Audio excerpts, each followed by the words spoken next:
Et salut les potes, c'est Jigfio, j'espère que vous allez bien. Aujourd'hui on se retrouve dans mon setup, j'ai réussi à racheter ma chaîne, c'est tout bon. Et on se retrouve avec notre cher ami habituel, Pax. Salut. Enfin, comment vas-tu? Et toi, comment tu vas? Bah écoute, c'est plus à toi que je dois poser la question, tu étais en vacances, tu n'avais plus de tes cactus, tu étais bien. J'étais pas en vacances, j'ai toujours du boulot, moi. Nous t'avons manqué ou pas?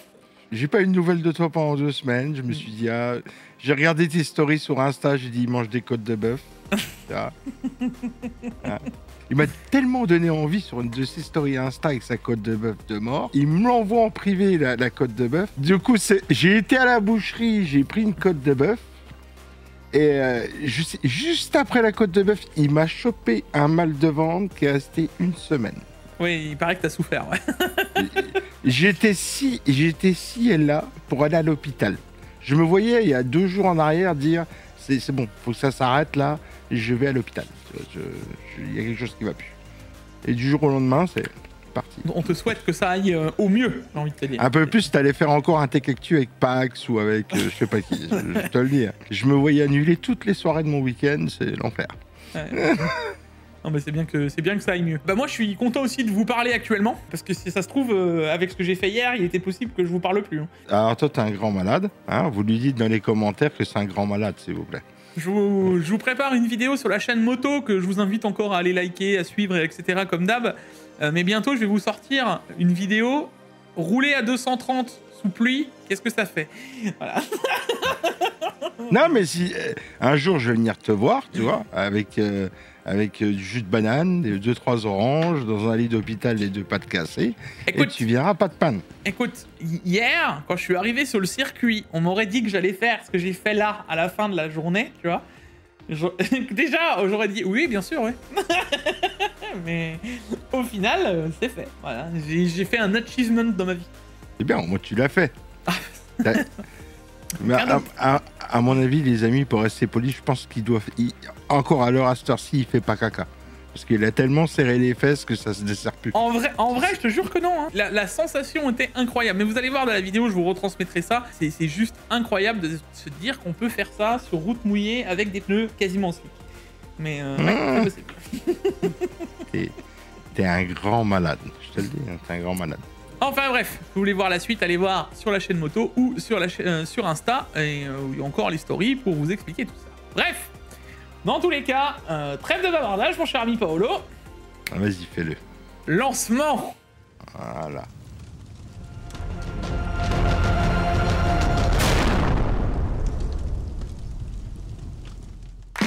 Bon les gars, comme d'habitude, cette vidéo est en collaboration commerciale avec CDK Offer. CDK Offer, c'est le partenaire historique de la chaîne depuis maintenant 4 ans. Mais comme d'habitude, je vais vous parler de Windows 11 Pro. Sur Windows 11 Pro, les gars, avec le code JIG20, votre clé vous coûtera un peu plus de 20 €. On se retrouve dans le panier. Il faudra bien entendu se connecter. Puis une fois à l'intérieur de votre panier, on n'oubliera pas de rentrer le code JIG20 pour profiter des 25%. Une fois ceci fait, on passe à la page de paiement. Vous sélectionnez le paiement adéquat et ensuite on se retrouvera dans le User Center et vous retrouverez vos clés directement d'activation. Vous pouvez les copier-coller une fois le paiement effectué. Ensuite, vous vous retrouvez directement dans la page d'activation de Windows. Vous copiez-collez votre clé, vous la rentrez et ensuite votre Windows sera activé. Voilà. Bon, nous revoilà comme d'hab, le like, l'abonnement, les réseaux sociaux, on connaît, ça ne change pas. On connaît. Vous avez été très réactif sur ma dernière vidéo, que je croyais que c'était un bide monumental, parce que j'ai pas envie de faire comme Jigfio sur ma chaîne, je veux faire des hors-séries, où c'est que je parle de choses et d'autres. Et là, je vais parler des discothèques, mon métier de DJ. Je me suis dit, ça va être un bide, hein. Je vais faire 500 vues, 1000 vues. Eh ben non, je suis à plus de 5000 vues en 2 jours passés. J'ai 140 commentaires qui sont vraiment très bons, quasiment tous. J'ai eu le commentaire le plus long de ma vie. Il y en a un, il m'a fait un commentaire, c'est un livre. Un livre. En plusieurs tomes. J'ai fait « Oh !» Et je me suis amusé à le lire. Mais merci beaucoup les gens. Prochaine vidéo, on parle Switch 2. Là. Bon, allez, on attaque avec nos news insolites. Palit qui aime la bière, Palit Maker. Ils ont vraiment fait une carte graphique avec une poignée de chopes de bière. pas du tout. C'est juste un modèle IA et c'était pour fêter l'Oktoberfest. J'ai trouvé la news assez sympa. Ah, ça existerait vraiment. J'achète. Je crois. Ouais, t'achètes. Je suis sûr que t'achètes. Ah, j'achète. Déjà, j'aime bien la marque Palit à l'origine. Et en plus, le design et enfin, incroyable. Imagine-toi une carte graphique comme ça, dans un tonneau. Et dedans, tu fais un setup, un tonneau en bois. Tu vois ce que je veux dire, avec les deux cercles en ferraille ouverts sous le côté. Tu fais ça dans un tonneau. Il y a un concept. Sur ta rame, tu mets une espèce de machine Cronenbourg comme ça, là. Tac. Non, mais il y a un concept. Il y a un concept. Il y a clairement un concept. Tu gagnes un concours en faisant un PC comme ça. Tu gagnes un concours dans un tonneau en bois. Moi, ce que j'aimais bien, c'est la manière dont ils ont fait. Ça ressemble vraiment à une shop, quoi. Enfin, c'est vraiment, ils ont vraiment. C'est à ça de me dire que c'est dommage qu'ils ne l'aient pas créé, tu vois. Ouais, comme quoi, tu vois, les cartes graphiques sont bien grosses, hein, parce que t'en mettrais du litrage de bière dedans. En centilitres, si tu convertis. Ah, je sais pas, parce que là, ils ont. Si toute la carte ferait le volume, je te dirais oui. Mais là, bon. 3 slots sur 35 cm de hauteur. Je pense que tu mets ton petit litre de bière dedans quand même. Ouais, il y a quand même moyen de discuter. Il y a moyen. À côté de ça, les gars, on a un acheteur qui a reçu une 5080, pas Founder Edition, mais Foundation Edition. C'est comme ça qu'ils l'ont appelé sur Reddit. Encore une fois, quelqu'un qui a reçu une brique. Le mec a fait ça bien. Il a reçu une brique avec le papier antistatique, au cas où. Ah oui, ils ont vraiment mis une brique dedans. Ah oui, oui. Avec le papier antistatique, histoire que la brique ne pose pas de problème pendant le transport et qu'il n'ait pas des coups de jus électrostatiques. Oh la quenelle de l'extrême, quoi. Un jour, tu vois, il va recevoir une carte graphique et à l'intérieur, elle aura mis tout des quenelles. C'est des petites quenelles que tu manges. Là, là c'était un level, hein, quand même. Ah, il y a du level. Putain, ça devait être beaucoup plus lourd qu'une CG, quand même. Bah, pas tant que ça, parce que justement, ils le disent, pour le contexte, une brique standard pèse environ 2,2 à 3,5 kg, selon le matériau, pour tromper les systèmes de retour, les escrocs. Donc, à faire correspondre le poids qui peut passer inaperçu lors des contrôles automatisés. Le système est encore plus facile si l'étiquette d'expédition d'origine n'est pas altérée ou remplacée. C'est-à-dire que le mec, il a acheté une 5090, il l'a envoyé, et il a mis une brique dedans. Et hop. Remboursé. Ciao, terminé, bonsoir, bonne journée. Avec le bon poids à l'origine. Il faut arrêter parce que ça va donner des idées aux gens, ça. Enfin, non mais c'est quand même rigolo. Et c'est surtout Reddit qui s'est foutu de la gueule du receveur. Moi, en même temps, c'est bon enfant, tu vois, mais Reddit. La manière dont il l'appelait la Foundation Edition. Ça reste improbable. Et Reddit, je traîne des fois sur Reddit sur des posts par-ci, par-là. Il y a tout, il y a à boire et à manger. C'est les forums modernes, hein, c'est les entre guillemets, tu vois. Et maintenant, on attaque avec nos bons plans de cette semaine et le retour. Ça y est, normalement, au moment où je parle, la vidéo a même déjà dû sortir du KTC Mini LED, le 2K 180 Hz que je trouvais juste incroyable avec son HDR 1400. À 277 € avec le coupon. Exactement. Ah, monsieur. Très, très bon écran. J'ai testé. On a eu le temps de se poser devant 1 heure de temps avec GFio. Oh, moi, plus que ça. Hein. À essayer de chipoter le pixel. Parce que, je veux dire, c'est du chipotage entre ça et un OLED. Hein, on est d'accord ? Oui, totalement. Enfin, c'est du chipotage, oui et non. Hein. Sur les couleurs, c'est clairement mieux, hein, moi, à mon sens. Mais après, on n'avait pas réussi trop à se mettre d'accord, mais après, c'est selon les utilités. Il y a des gens qui vont regarder des films à mort sur leur PC, je leur conseillerais plus un OLED. Par contre, si tu fais du gaming, voilà, si tu fais beaucoup plus de gaming sur ton moniteur, c'est excellent. Ah oui, du gaming, le mini LED va être meilleur. Sur aussi, je te dirais, même des retouches photos, etc. Hein, KTC, t'as vu, hein? Ah, le facteur, il est passé encore ce matin. Cet écran, pour moi, est juste le banger absolu à avoir à moins de 300 balles. Je veux dire, c'est le meilleur écran, à mon sens, pour 300 € quand tu veux profiter de la 1440p proprement, quoi. À 280 balles, c'est un des meilleurs que j'ai vu. Ah oui. Faut regarder au prix que t'achètes les choses, tu vois ce que je veux dire. À 280 balles, c'est un des meilleurs que j'ai vu. Mais tu sais quoi, il pourrait même être à 400, que je te dirais que ce serait vraiment pas un problème. Parce que quand tu te retrouves devant, c'est vraiment ça la sensation. Quand je me suis retrouvé devant, je me suis dit, en vrai, je jouais avec des écrans de merde avant. C'est quand même assez incroyable. D'ailleurs, si vous m'écoutez, KTC un jour, ce serait bien de le sortir en 32 pouces que je change mes écrans. KTC, vous pouvez nous les envoyer. On va vous les tester, il n'y a pas de problème, on vous fera une vidéo dessus. Ah bah là, ils me le sortent en 32 pouces, c'est l'écran que je prends tout de suite, hein, avec grand plaisir. Ils sont juste incroyables. Je pense qu'ils le sortiront en 32 pouces. Bah j'espère, espérons. C'est vrai que j'ai oublié de le préciser aussi, hein, mais vous avez aussi 10 € actuellement sur Amazon, parce que c'est les French Day. Je sais plus c'est quoi le code, mais pour les 300 000 premiers achats, il y a 10 € offerts à partir de 50 € d'achat, je crois. Donc profitez-en, et c'est pour ça que je vous le dis, parce que là, le 9700X, du coup, descend à 270 €. 272 du coup. Donc, ça vaut le coup. Hein. En fait, il y a toutes les promos volent le coup comme ça. La RAM Cleve, pareil, en 6000, c'est 28. Donc ça, on est sur un bon kit, les gars. Mais quand t'as un bon kit et qu'en plus tu le payes pas cher, parce que tu le payes 90 €, le 6000 c'est 28, en 32 Go, fonce. C'est grave intéressant. Ah, je connais pas du tout cette marque, Cleve. Moi, j'en ai déjà vu passer, et ça reste de la RAM, quoi. Hein. Ça passe et c'est ok, quoi.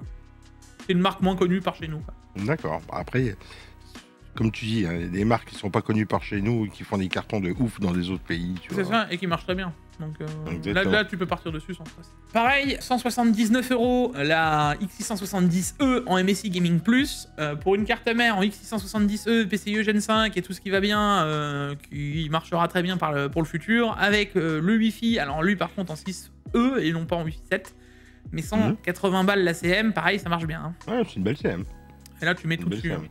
Ryzen 9 passe dessus. Hein. Ultra chargé en connectique à l'arrière. Ouais. On a 10 ports USB, 11, 12. Ah ouais, c'est chargé à l'arrière, le Wi-Fi, tout. Ouais, non, c'est une bonne CM. Derrière, Asus TUF Gaming B850 BTF, que je remets en avant depuis X temps, mais surtout qui a un coupon à 237 €, rien que ça. Donc là, la carte mère, elle est déjà vraiment peu chère, donc profites-en. Mais attends, c'est pas fini, parce que t'as 20 € de réduction avec les cashbacks d'Asus, donc la carte mère, elle est pas à 237 €, enfin 238, hein, on va arrondir, parce que c'est 237,96, elle est pas à 238, mais elle est à 218. Mais attends, c'est pas fini 10 € avec Amazon. Donc là, la carte mère, elle est à moins de 210 balles. Bon, qu'est-ce qu'il te faut de plus, hein?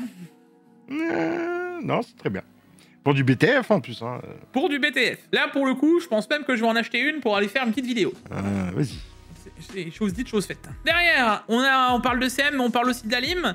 Pareil, il a 80 € pour avoir une Corsair RM en 650 modulaire avec le 12 VHPWR, les dernières normes ATX 3.1 PCIe Gen 5.1 pour 80 €. Là-dessus, tu mets largement une 5070 sans te stresser. Hein. Et ça marchera très bien. Même une 5070 Ti, ça devrait bien se passer. Hein. Ah non, ça va. Corsair en Alim, moi je leur fais entièrement confiance.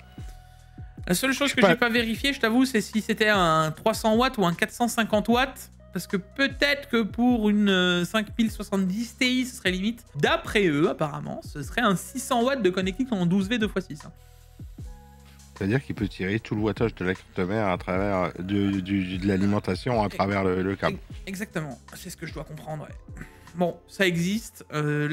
Pour une Alim à 80 €, c'est vraiment peu cher. Petit aparté vite fait sur les Alim, parce que là tu me dis ça.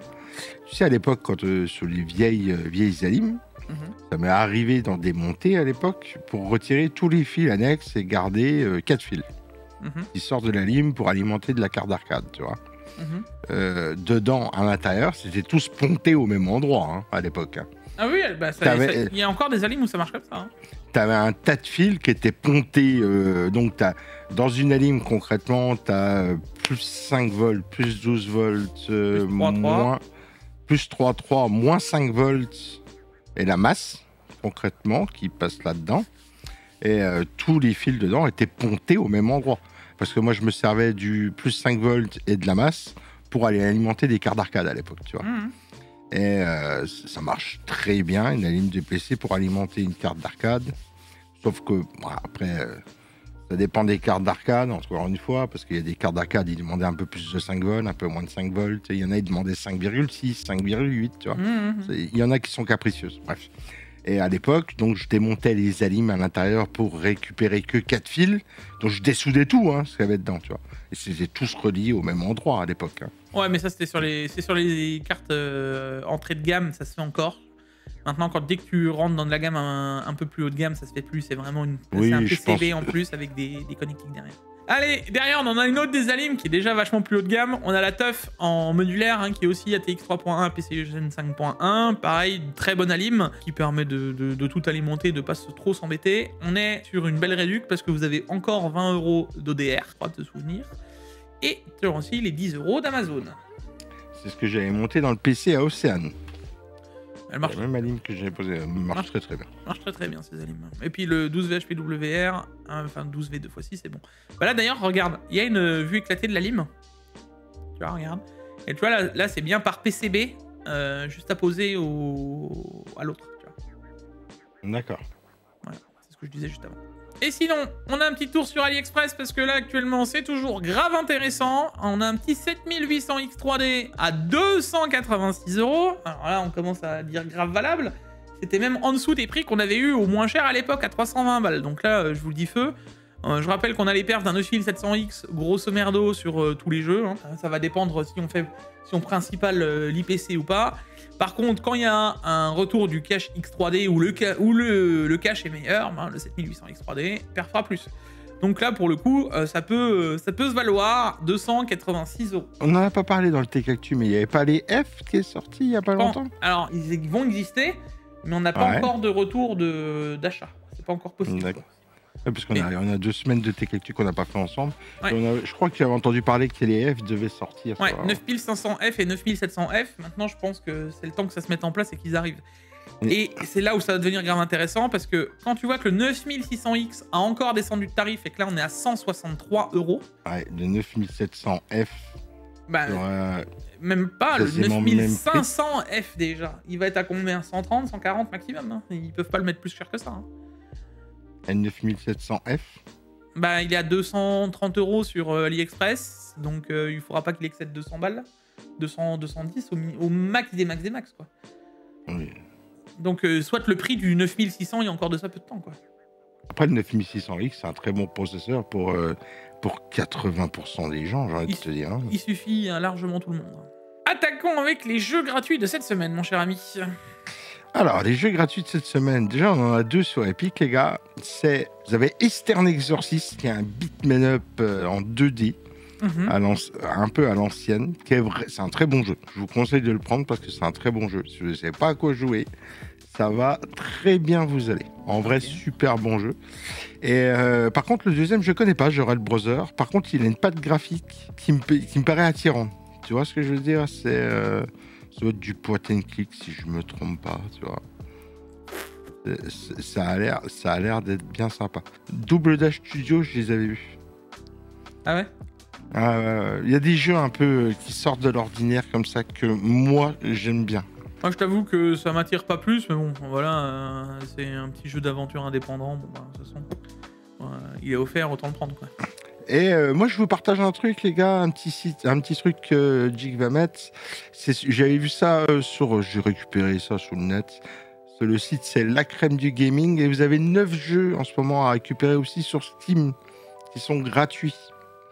Donc, n'hésitez pas à y aller et à vous faire plaisir. Il y a quoi dedans? Donc, Redshift, c'est ça? Ouais, il y a... Gods Arena Online, Uncommon App, Monster War, Pixelum, Time Lost, Ocean Venus et First Collector Aquarium Story. Fish Collection Aquarium Story. Ouais.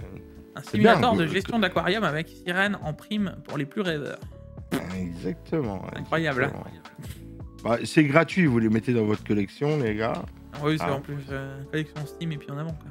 Dernièrement, j'ai acheté en promotion, petite parenthèse là-dessus. T'as déjà fait des jeux chelous, G? Ouais. Vraiment chelou, extrêmement chelou. Ouais. Et le jeu le plus chelou que j'ai jamais vu de ma vie. C'est sorti dans les années 90, il s'appelle Harvester. Vous ne verrez jamais ce jeu sur Twitch. Vous ne verrez jamais ce jeu, même sur YouTube. Ils ne pourront pas vous le montrer. J'ai acheté Harvester à 1,19 € et je l'ai recommencé parce que je l'avais tapé à l'époque. Celui-là, j'avais commencé. C'est un des jeux les plus dérangeants et les plus bizarres que j'ai jamais vu de ma vie. Ne montre même pas les images. Moi, je le conseille. Allez faire un jour si vous avez envie de quelque chose de ultra décalé, complètement ouf. C'est un jeu de psychopathe, hein. C'est vraiment un truc de psychopathe. Harvester, et il est à 1,19 € sur Steam. Si vous avez envie d'une expérience vidéoludique qui va vous coûter 1 €, les gars, Harvester, quoi. Et sinon, moi, je suis toujours en train de saigner, parce que j'aime bien parler jeux vidéo quand même. Je suis toujours en train d'essayer de saigner Hollow Knight. Voilà, je me fais déboîter, vous voyez, là. Il y en a qui doivent savoir sur quel boss je suis et en train de pisser du sang, là, d'accord. Je me fais éclater. Hollow Knight, j'en chie vraiment, quoi. C'est Dark Souls, hein. Ouais, bah ouais, enfin... Ah, c'est Dark Souls. Il y a des boss de Dark Souls que j'en ai beaucoup moins chié que sur Hollow Knight. Et n'oubliez pas aussi, un autre jeu, c'est Shinobi. En fait, il y a une chose qui est importante, et ça, il faut qu'on en parle 30 secondes, Jifio. Tu sais, c'est le timing de ta date de sortie des jeux. Tu sors un jeu, c'est un banger, mais derrière, s'il sort un GOTY 2 semaines après, ben celui-là, il est tellement effacé et tout le monde parle que du GOTY, tu vois. Mais Shinobi est sorti fin août, tu vois, et l'autre est sorti 15 jours après, tu vois, Hollow Knight. On est tous les deux pareils, hein, dans du Metroidvania 2D. Shinobi s'est fait éclipser, mais Shinobi, les gars, allez-y. Pareil, ça coûte 20 balles, 24 €. C'est incroyable, super jeu. J'ai adoré. Et je sais pas si t'as vu, il y a aussi, en parlant de jeux vidéo, hein, j'en remets une couche. Allez. Il y a les sélections des GOTY, là, qui commencent à... Qu'est-ce que j'en ai à foutre? Game of the Year. Ouais. Bah, qu'est-ce que j'en ai à foutre? T'en as rien à foutre? Eh ben... Mais alors, rien à caguer, les gars. Regardez, je fais le pari. On est quelle date? Nous sommes le 26 septembre. Game of the Year, décembre. Clair Obscur, Expédition 33. Et juste derrière, GOTY 1D, tout ce que tu veux, Hollow Knight 600. Regarde, je fais des prévisions. Dans les Game of the Year, il y aura l'orchestre qui va nous faire les musiques de Clair Obscur et tout. Regarde. Je suis visionnaire. Bon, et allez, on enchaîne sur des news un peu plus trucs, mais t'as encore envie de nous rajouter quelque chose, je crois, parce que tu voulais nous parler de ton métier de disc jockey, comme quoi la tech avait changé. Donc, petit aparté tech aussi, parce que ça touche la tech, vous savez, comme vous avez vu dans ma dernière vidéo, je suis disc jockey de métier, donc je suis constamment, tout le temps, sur des ordinateurs. Quand je mixe une soirée complète, je suis 50% de mon temps devant mon ordi, à gérer mes musiques et tout ça. Donc, je travaille sur un logiciel MOA qui s'appelle Recordbox ou Serato. Je travaille sur les deux. Depuis quelques années, nous avons accès à de la musique en ligne. C'est-à-dire que vous pouvez avoir accès à SoundCloud, Apple Music, directement dans ton ordi relié à Recordbox, si tu es connecté à Internet, pour avoir les musiques du catalogue Apple Music, Deezer, tu vois, Tidal. Et là, on a eu l'implantation du plus gros, Spotify. Ça veut dire que concrètement, tu prends ton ordinateur, tu allumes Recordbox, il est connecté à Internet, tu as ton petit onglet Spotify et tu as accès à toutes les musiques de Spotify sur ton ordi directement que tu peux mixer sur tes platines. Donc ça vient de changer. Ça me paraît... quand il m'a sorti ça, j'étais en mode... Oui, lui... En Big 2025, je sais pas, moi ça me paraissait normal, mais... Ouais. Ça vient d'arriver il y a 2 jours. Mais ça va changer à tout jamais la face du métier de disc-jockey. Spotify va devenir plus un outil d'écoute, mais un outil professionnel. Dans très peu de temps, va avoir arrivé toutes des versions extend et des versions remix. Déjà, il y en a déjà plein sur Spotify, mais on va avoir des versions extend arriver. Vous savez que, et surtout les DJ vont faire des commerces, il va y avoir des commerces annexes. Il va y avoir des DJ qui vont créer des pays Spotify qui vont revendre à d'autres DJ avec des accès privés, tu vois. Là, il y a une machine en route qui est en train de se mettre là. Ça va être stratosphérique. J'ai eu de la chance parce que je l'avais commencé déjà il y a 2 mois à me mettre sérieusement sur Spotify parce que je sentais le truc arriver. Donc moi maintenant je vous ai fait des playlists que vous pouvez vous aller écouter gratuitement, cliquer, vous mettre... Et là il y en a d'autres qui arrivent. J'ai déjà fait une playlist rock metal où c'est qu'il y a un peu plus de 200 morceaux. Une autre playlist Brazilian Funk qui a 250 morceaux même. Et je vais vous faire plein de playlists. Mais ces playlists-là, moi, je vais m'en servir en soirée. Hein. C'est-à-dire que je prends mon téléphone dans le train, je prends Spotify, je me mets 2 écouteurs, mon casque que je veux, et je peux travailler mes playlists que je vais retrouver directement sur Spotify, sur Recordbox, dans mon ordi, devant mes platines. Alors, il y en a certains qui doivent se dire, là, comme moi, je pense, ça n'aurait pas dû être fait en 2015, en 2014, 2013, peut-être. Hein? Alors là, je vais me faire défoncer. Et là, je sais que dans les commentaires, je vais me faire défoncer. Parce que tu sais, dans les disc jockeys, il y a plusieurs catégories. Il y a des gens, à cette heure-ci, oh ouais, ils mixent sur clé USB. Oh, ils mixent sur CD. Moi, je mixe sur vinyle. Je suis un vrai. Tu vois ce que je veux dire? Et cet état d'esprit-là, dans le milieu DJing, il est présent. Il est là. Et maintenant, imagine, ils mixent avec Spotify. Et ça, c'est une guerre entre DJ. C'est une guerre entre DJ. Ouais. Je suis un vrai DJ ou un faux DJ, tu vois. Mais ça devrait pas avoir, parce que maintenant, le métier va changer. Bon, allez, on attaque avec les news de cette semaine maintenant, un peu plus concret, parce qu'on a assez dérivé sur le jeu vidéo et sur le DJing. On attaque avec Steam. Ouais, ça change un petit peu. On attaque avec Steam, qui prépare l'exigence pour la sécurité des jeux avec le Secure Boot et le TPM 2.0. Ça va foutre la merde. Alors non, parce que lui, il informe juste que tu l'as activé, etc. Il y a de plus en plus de jeux qui vont le demander. Hein. On l'avait vu avec Battlefield 6. Black Ops 7 l'annonce aussi. Mais au moins là, on a un moyen de savoir s'il est activé ou pas directement via Steam. Oui, mais moi je te dis, ça va foutre la merde parce qu'il y en a qui veulent pas le mettre le Secure Boot. Pour plein de raisons. Oui, je sais. Ça, il y en a qui vont dire merde, il va falloir que je mette le Secure Boot exprès pour jouer au jeu. Bah, ils ont pas le choix. Ah, bah ça va gueuler. Je te le dis, ça va gueuler. Moi, je te dis que ça a déjà été adopté par la masse au grand truc et ça continuera. Oui. Donc, par l'obligation, par obligation. Mais il y en a... Maintenant, ils l'activent quand ils installent Windows ou qu'une nouvelle machine, etc. C'est activé d'origine. Ils feront pas gaffe. Il y en a que ça va faire chier parce qu'ils le veulent pas, oui, mais ça fait un très peu de monde.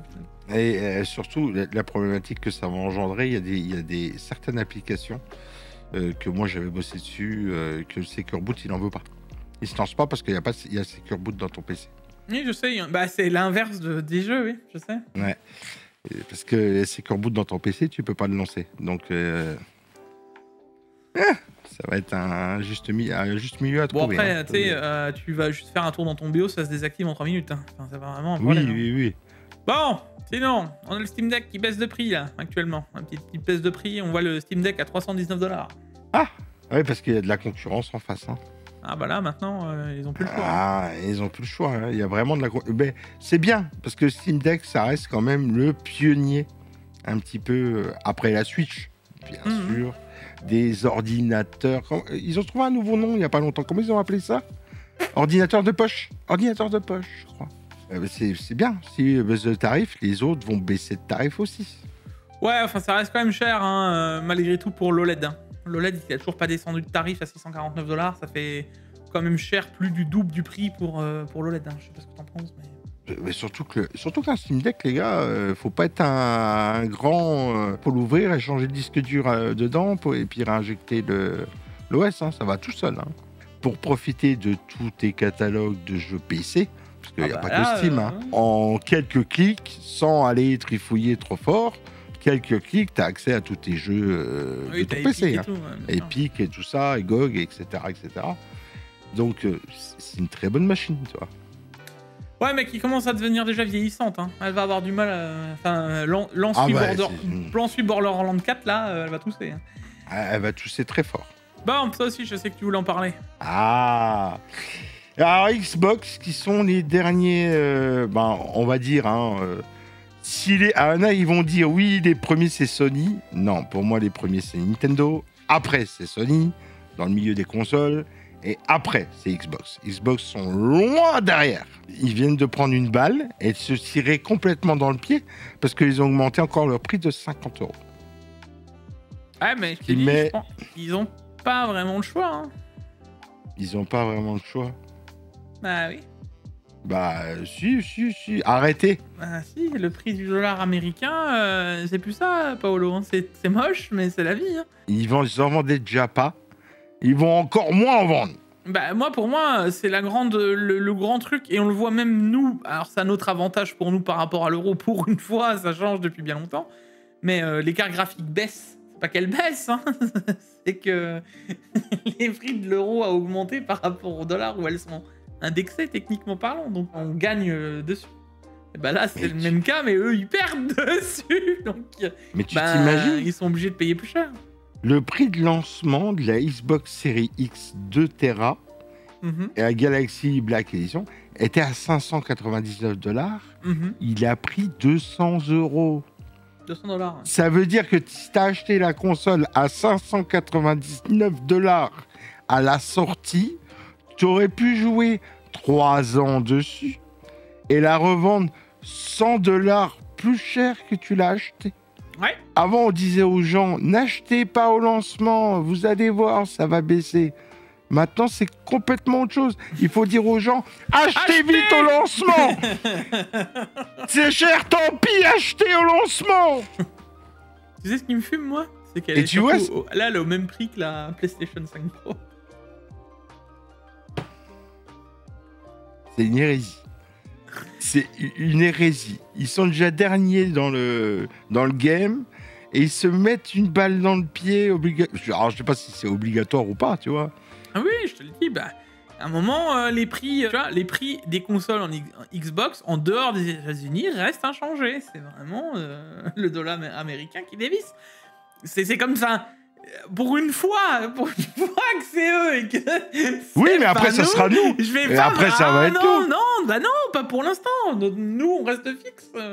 Bon, en France, il y aura un débat bientôt. Actuellement, ça c'est un autre problème. Mais de ce point de vue, on est bien. J'ai entendu des bruits de couloir par-ci, par-là, comme quoi c'est celle-là qui va prendre tarif aussi dans pas longtemps. Mais elle augmentera aux États-Unis, elle augmentera aussi, oui. Achetez en lancement, les gars. Jetez-vous dessus en lancement. Faites des ruptures de stock, précommandez, faites ce que vous voulez. Achetez en lancement, vous gagnerez de l'argent. Ouais, vous gagnerez de l'argent. Jamais je pourrais dire ça aux gens parce que franchement, il y a des produits. Enfin, la Switch 2, là, depuis le lancement, Paolo, arrête. On a eu le droit à 3 jeux officiellement dessus. C'est une blague. Alors, viens pas. C'est une blague, la console. Alors, je vais pas spoil ma prochaine vidéo, d'accord? Spoil? Spoil. Moi, je dirais spoil. Je vais pas spoil ma prochaine vidéo, les gars, mais Nintendo est dans mon viseur. Et pourtant, j'adore Nintendo. Arrête. Non, mais arrête. Qu'est-ce que je t'avais dit? Tout ce que je t'avais dit, c'est arrivé sur Nintendo. 1, pas de jeu. 3, ils se foutent de notre gueule en ayant payé aussi cher. Et 4, avec le coût de tes cartouches et tes machins. J'avais le front. Ouais. Allez. Ah, c'est des connes. C'est tous les sociétés. Non, mais c'est pourquoi les mêmes. Tous. Non, mais de toute façon, je dirais pas pourquoi. Vous irez voir ma vidéo Switch 2, pourquoi. Après, je sais pas si t'en parles dans tes news, mon bon Jigfio, mais c'est pareil pour l'iPhone 17, hein. Alors non, mais maintenant qu'on est dans le truc, je sais pas si vous avez vu récemment passer, les gars, mais c'est un TikTok, alors j'ai pas vérifié la véracité des événements, mais enfin des éléments, mais ça m'étonnerait pas vraiment. En gros, bah, quand tu vas acheter l'iPhone 17 à gauche et à droite, tu peux t'en sortir moins cher qu'en Europe. Et ça, par contre, ça a déjà été prouvé X fois. Et là, il y a un mec qui avait monté un peu le truc un peu plus loin. Il a dit, imaginons, j'ai regardé le prix d'un vol Paris-New York avec une nuit d'hôtel à New York et reprendre le retour le lendemain, ça reviendrait moins cher d'acheter un iPhone 17 à New York avec les taxes. Donc ça veut dire même en prenant la TVA new-yorkaise, d'accord, donc de l'État de New York. Ça reviendrait moins cher de faire l'aller-retour Paris-New York pour une nuit à New York, acheter son iPhone 17 là-bas et revenir que de l'acheter en France. Oui, alors je crois que c'est pour la... Je crois que c'est uniquement pour le Pro Max en plus grosse version au niveau des gigas. Ouais, ça, donc mais... celui qui a 2005, 2007 ou je sais plus quoi. Ouais. Bon allez, on attaque avec APNX, annonce son boîtier baptisé le V2. Donc on avait l'APNX C1, etc. Et l'APNX V2, le nouveau boîtier d'APNX. On l'a vu nous à la Gamescom, je sais pas si tu te souviens. Oui, très bon boîtier. Et je suis impatient qu'il sorte. Ouais, je suis impatient qu'il sorte parce que je vous en fais un build now. Je vous l'annonce d'avance. Surtout qu'ils annoncent les tarifs d'APNX. 106 €. Alors non, ça c'était les boîtiers d'origine. Mais là, il serait à 129 à 139,90 € pour ce boîtier-là, c'est incroyable. Oh, c'est celui qu'on avait vu avec le deuxième truc dedans, là. Oui, en gros, où t'as tous les ventilos à l'arrière, où tu peux fixer l'AIO et tout derrière, tu sais. Eh ben, je le monte dans mon vlog, celui-là. Je le monte dans mon vlog. Moi aussi, et je suis impatient de le tester, il est incroyable. Là, regarde, imaginons tu le prends en full white. Tu mets la carte mère TUF que je vous parlais avant. Tu prends un bel AIO ou autre à tout hasard. Un Wonder Vision blanc, je sais rien. Et imaginons, tu mets ça dans un beau build comme ça, mais tu te retrouves avec un build vraiment quali, ça veut dire vraiment beau, propre, pour vraiment peu cher. En fait, on commence à pouvoir refaire des builds un peu extravagants. Et ça, c'est vraiment bien. Voilà, un truc qui change un peu de l'ordinaire pour pas cher. Et c'est trop bien. Celui-là sortait vraiment de l'ordinaire, pour le coup. Oui. Gamescom, pourtant, il y en avait des boîtiers. Hein. Celui-là sortait de l'ordinaire. Non, mais c'est pour ça, celui-là, les gars, j'ai envie de vous faire un build dedans juste pour faire un build. Hein. Montrer qu'on peut refaire des builds vraiment sympas pour pas cher. Alors, il y en a, ils vont me dire, ouais, mais Jig, 140 € le boîtier, c'est déjà cher. Oui, mais là, on sort de l'ordinaire vraiment. Enfin, tous les ventilateurs sont collés au boîtier. Je sais pas si vous avez vu mon vlog.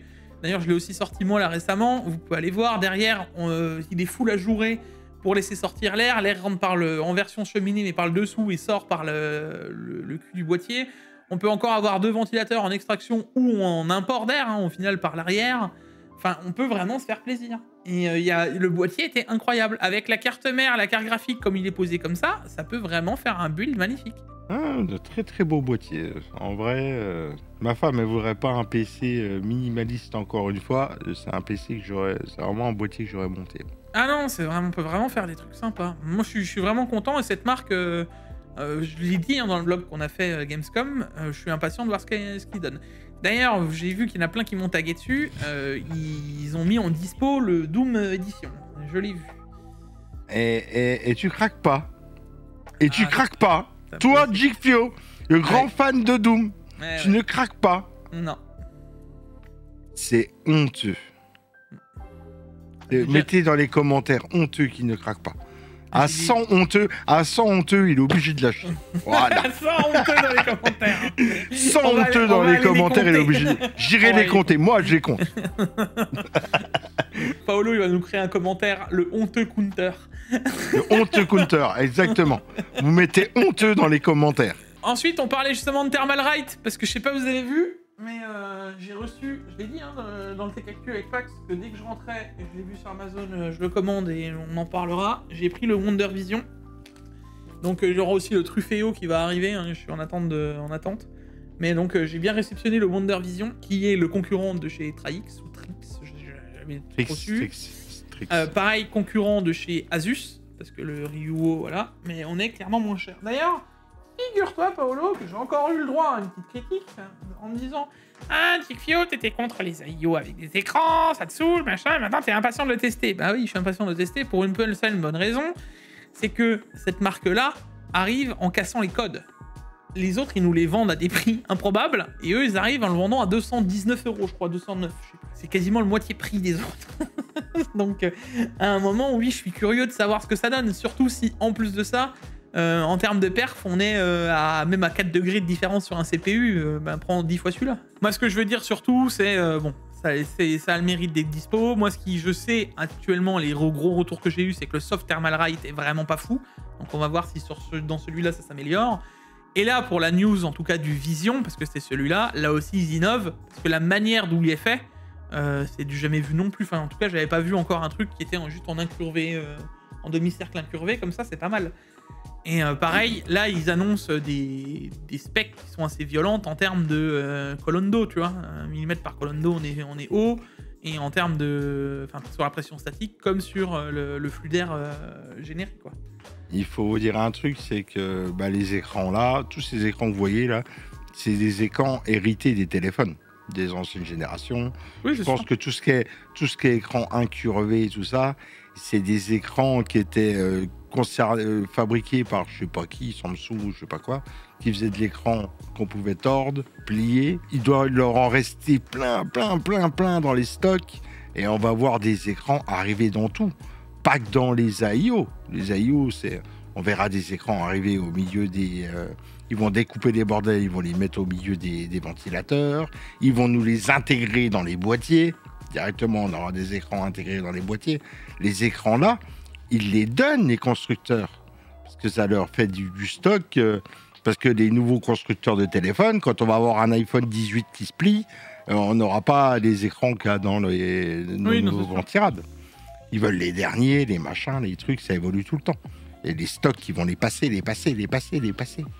On en aura dans tous les écrans. Dans l'informatique, après, je pense qu'il y aura encore du chemin avant que ça nous arrive à ce genre de prix et de machin. Enfin, tu vois, il y a encore de quoi faire. Mais...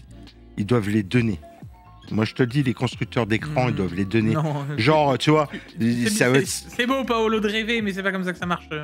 Les constructeurs d'écran, ils doivent les donner. Ils doivent les donner à prix de revente 50 centimes, 1 euro l'écran. Il met un petit système électronique derrière pour piloter l'écran. Ça lui coûte 2, 3 euros, 5 euros. Allez, l'écran sous la oui, IO. mais ça, je pas dit que ça allait pas lui coûter très cher. Mais il ne donne pas non plus, quoi. Et ils vont les revendre 20-30 balles de plus. Ce bénéfice, il est là. Cherche pas. 20-30 balles, ouais, c'est ça. Bon, sinon, overclocking de la mémoire DDR5 qui a été overclocké à 13 020 mégas transferts par seconde. 13 020 MHz. Ça rigole plus, hein. Ouais, non, on a encore passé un cap, on est passé les 13 000, donc bon, ça continue, hein, les gars. On en a parlé avec Pax, mais je voulais aussi vous le mettre ici parce que je pense que c'est important. Mais c'est juste incroyable, hein. On rappelle qu'au tout début, quand on nous a parlé de la DR5, ça devait arriver à 10K, hein, c'était déjà bien, avec de l'overclocking à 11 ou 12, et vous voyez qu'on continue et on est déjà passé à 13. Ça doit tourner l'ordinateur avec une 13 000 en... Après, c'est refroidi sous azote. C'est azote, hein, oui, c'est des refroidissements extrêmes. Ouais. Mais bon, ça de toute façon, tu connaîtras jamais avec ton XMP désactivé. Je peux pas l'activer, j'ai blue screen. Merci Corsair, j'ai de la RAM Corsair. Donc quand tu actives le XMP, tu as un blue screen. J'adore Corsair, c'est bien. Puis en plus, c'est en 4 barrettes de RAM, moi. Non, c'est surtout que t'as tout cherché pour avoir des problèmes. C'est pas que de la faute de Corsair, arrête 2 minutes. Je vais être... Parce qu'on parle quand même de mon ordinateur de boulot. Dans peu de temps, je vais essayer de faire une mise à jour. Je passerai en DDR5. Je passerai en 64 Go de RAM. Laissez-moi le temps. Parce que vous voyez le PC qu'on a monté avec GFio, mon PC gaming, le PC à un fil, là. Il est tellement nul que ma femme, elle veut le même. Donc, je fais passer la femme en priorité, tu vois. Et après, je m'occupe de mon PC de boulot. Allez, les modérateurs de gaming laptops sur Reddit, on a parlé de Reddit juste avant, font face à des robots marketing de chez MSI qui inondent les fils de discussion sur Reddit. Donc, alors déjà, est-ce que ça vient des MSI? Si c'est le cas, c'est compliqué de... bon, bravo MSI, hein. Mais bon. Ouais, voilà. Mais tu sais, surtout, moi, j'ai été un peu plus loin dans la réflexion du truc. Je me dis, tu sais pourquoi ils font ça? Moi, pourquoi j'aurais fait ça? Ils vendent pas assez? Bah non, parce qu'on sait que l'IA va énormément rechercher aussi dans les Reddit, la vie des gens, les machins, les ceci. C'est devenu le réseau social le plus accessible sans avoir besoin d'ajout d'amis, de machin, de ceci, de cela, tu sais. Ouais. Tu peux accéder directement à une base de données où c'est des forums, tu vois ce que je veux dire? Quand tu vois partout que c'est écrit MSI, comme quoi c'est les meilleurs PC portables, machin, ceci, cela, et qu'ensuite tu iras dans ChatGPT et que tu vas demander quel est le meilleur PC portable pour machin. MSI. C'est vraiment smart l'idée. Elle est pas bête. Alors, ce que tu racontes, c'est pas con, hein. Mais bien sûr que c'est pas con. Bientôt, on va demander quelque chose à ChatGPT, il va nous répondre des intox. Bah, c'est déjà le cas. Et il faut savoir que... Alors moi, c'est comme ça que je vois le truc. Ils en parlent à un moment. Tu vois, le problème est encore compliqué sur l'augmentation du spam généré par IA. Généré par IA, c'est une chose, mais on sait que l'IA elle-même s'intoxique. Parce que à force de créer des contenus générés par IA, avant c'était du bon contenu créé par l'humain, eh ben, l'IA se nourrit de contenus faux générés par elle-même. Donc au final, in fine, elle s'intoxique. Et là-dessus, sur le coup des Messi avec machin, c'est dans la même idée. Il y a un mec, pour moi, qui s'est levé au marketing, il a fait... Les gars, j'ai une idée folle là. Ouais, quoi. Et si on entraînait notre IA à faire des faux commentaires pour que les prochaines IA voient que ce soit notre PC, parce qu'on recommande nos PC via MSI. Enfin, via notre IA MSI, tu vois. Et ça peut être trop smart l'idée. Et ben, en vrai, ils sont dans le futur. C'est ça, ils sont dans le futur. Ah vrai, je peux pas m'assurer que ce soit ça. En attendant, sur Gaming Laptop, ils ont bien des faux commentaires mettant en avant MSI. Et je vois pas une autre société se dire et si on faisait de la pub pour MSI? Je vois pas quel intérêt. On parle d'un boot pour faire de la pub de MSI, tu vois. Mais ça peut être des boots sur plein de choses beaucoup plus sérieuses. C'est pour ça que je te dis que ça peut dériver, c'est mauvais. Ça peut dériver, c'est mauvais. Hein. Allez, on attaque avec AlphaCool qui a créé un waterblock, enfin il l'avait déjà fait, mais là qui l'extend, on va dire, au Gigabyte RTX 5090. Vous remarquerez que c'est souvent des 5090 et ça prouve encore une fois que c'est pas pour que les cartes soient non professionnelles. Hein. Non, c'est vraiment pour du pro. Pourquoi? Parce que c'est vachement plus facile à intégrer en termes de pro, de mettre un seul slot et de pouvoir mettre plusieurs cartes dans un slot de serveur quand elles sont bien refroidies et que ça prend qu'un seul slot. Imaginons que tu puisses en mettre 4, 5 dans du servering, ça marche très bien. Il en faut pour faire des demandes en IA, pour faire des bots. Oui, mais encore une fois, ça prouve que ces cartes-là sont achetées principalement par des professionnels plus que comme car gaming. Tu vois ce que je veux dire? Ah oui. C'est pas tout le monde qui a besoin d'une 5090. Hein. À part si tu fais des tri-screens sur des écrans de ouf. Je vois pas de quoi tu parles. Et les gens sauront de quoi je parle. Bientôt. Bientôt. Mais une 5090, il faut en avoir l'utilité, véritablement. D'accord. Et d'ailleurs, on rebondit là-dessus parce que la 5090 tombe enfin à 1999 $ aux États-Unis. Donc chez un revendeur attention, un revendeur et une carte custom. Et pareil, la 5080 plonge de 7% en dessous du PDSF. Donc pareil, à 929 $. Alors actuellement, j'ai envie de te dire qu'elle devrait arriver doucement, je pense, les 5080, en dessous de 1000 € dans peu de temps. 999 €, 990 €, je crois. Ouais. Et je pense que la 5090, un jour, elle sera à 1990 € aussi. Déjà là, sur le store, elle est à 2100. Nvidia, la Founder. Ouais, ils ont pas mal descendu. Hein. Parce qu'avec Pax, on en parlait, parce que je peux revenir là-dessus, mais sur le store, il y en a qui m'ont dit oui, mais elles sont revenues. Oui, elles sont revenues, mais quand nous, on a fait la news, elles étaient plus là. Hein. Et c'est la première fois que Nvidia fait disparaître les cartes, littéralement. Avant, ils les mettaient out of stock, alors que là, ils les ont fait disparaître. C'était totalement du jamais vu. Je suis très curieux de savoir ce que ça va donner, tu vois, parce que moi, je suppute toujours que c'était en vue des super, mais bon, soit. Parce que en soi, une 5090 super ne serait pas impossible, hein, avec 48 Go, à voir. Mais pour le coup... C'est la première fois qu'on voit des cartes graphiques descendre aussi vite, comme ça, en tarif. Je t'ai dit, ça n'a jamais été... Ils vont se prendre une class action à un moment. Faut faire attention, hein. Je pense pas, je sais pas pourquoi. Parce que le prix descend trop vite par rapport au prix du neuf quand ils sont arrivés, le prix qu'ils ont, le prix qu'il y a de maintenant. En 4-5 mois, les gars, vous avez descendu votre prix de 500-600 €, d'accord à un moment, les gens, ils vont porter plainte. Ils disent, oui, ils ont arnaqué les gens, ils les ont vendus à tel prix à la sortie. Du moment que maintenant, ils sont capables de les vendre au prix là, les gens, ils vont gueuler à un moment, tu verras. Oui, mais rien ne l'interdit, hein. Rien ne l'interdit, mais il y a des chieurs sur Terre. Faut pas oublier, mon bon Gifio, tu le sais très bien. Ouais, mais même là, même aux États-Unis, ça passera pas. Les gens, ils vont lui répondre, vous aviez qu'à pas acheter. C'est tout. Tu sais quoi? Descente de prix. Je suis pas un grand défendeur de Nvidia, mais même moi, je leur répondrais, t'avais qu'à pas acheter. Qu'est-ce que je te dise? Je reviens encore une fois à ce que j'avais dit sur quand j'étais chez Pax là. La 90, une fois en dessous des 2000 €, va commencer doucement à se discuter. On rappelle que la 4090 valait ces tarifs-là à l'époque. Et j'ai envie de te dire un autre truc. Regarde, pense en tant qu'un professionnel. D'accord, professionnel, tu as des racks de serveurs, je sais pas où. D'accord. À la sortie des 5090, tu vas voir Monsieur Nvidia.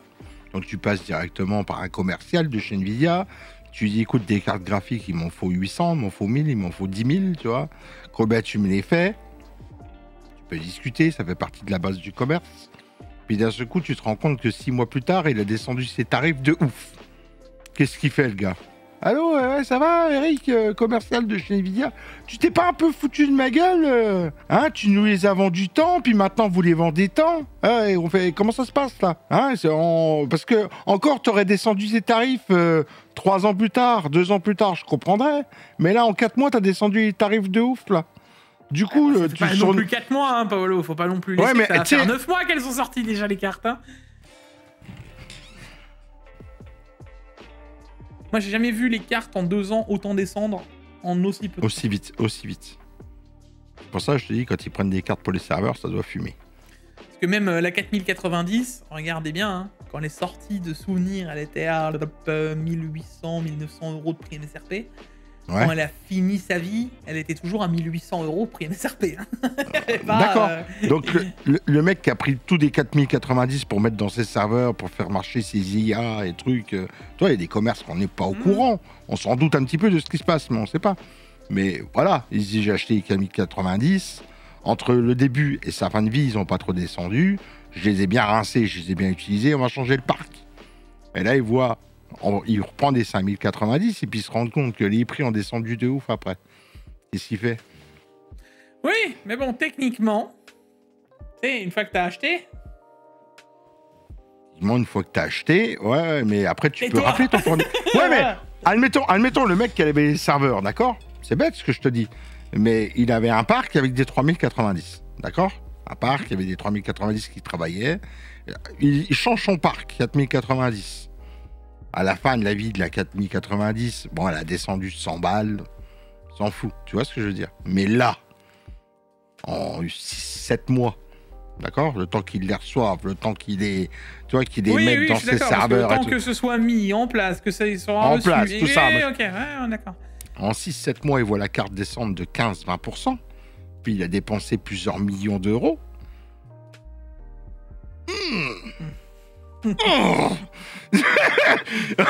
Je te jure, ça doit fumer. Hein. Ah oui, je suis d'accord. Même d'ailleurs dans les commentaires, qu'est-ce que vous en pensez? Peut-être qu'il y en a qui sont dans le serveur et qui ont déjà eu ce genre de débat et de discussion. C'est pas impossible. Ouais, je pense que ça doit fumer de la tête. Parlons des Raptor Lake vers des hausses de prix. Raptor Lake, on rappelle, ce sont les 14e génération. Enfin 13 et 14e. Pourquoi les augmenter? Bah, quelque chose me dit que les ultras, ça marche pas tant que ça. Je sais pas, peut-être parce qu'on voit le U7 à 270 € depuis maintenant combien de mois et que y en a toujours des stocks mais qu'ils l'ont toujours pas réaugmenté et que c'est une promo. D'un moment, on est passé à un prix normal. Voilà. Alors, j'essaye de comprendre pourquoi les 13 et les 14e générations remonteraient comme ça. Parce que les gens préfèrent encore acheter actuellement des 13 et des 14e plutôt que des Ultra, simplement. Pourtant, les gars, Ultra, ça tourne bien. Je sais pas ce qu'ils ont. Hein. Ouais, mais parce que toi, tu es un fan Intel, c'est ce que je te dis. Non, les Ultra, ça tourne bien, ça tourne très bien, Ultra. Il fonctionne bien, c'est pas ce que je dis, et je l'ai déjà dit X fois. Mais la réalité du concret, c'est qu'en applicatif, ils ont fait leurs preuves, ils consomment moins, ils sont perfs. En gaming, ils sont toujours un peu en dessous des Raptor Lake. Et derrière, en termes de... c'est bête à dire. Pour les Raptor Lake, actuellement, la plateforme, elle reste moins chère. Et en plus de ça, si ça suffisait pas, on sait que la plateforme Ultra, là, des 200 ou même peut-être qu'il y a des 300 en fin d'année, elle est morte après ceux-là. Donc, enfin, il n'y a pas beaucoup plus d'intérêt d'acheter un Ultra que d'acheter un Raptor Lake, concrètement parlant.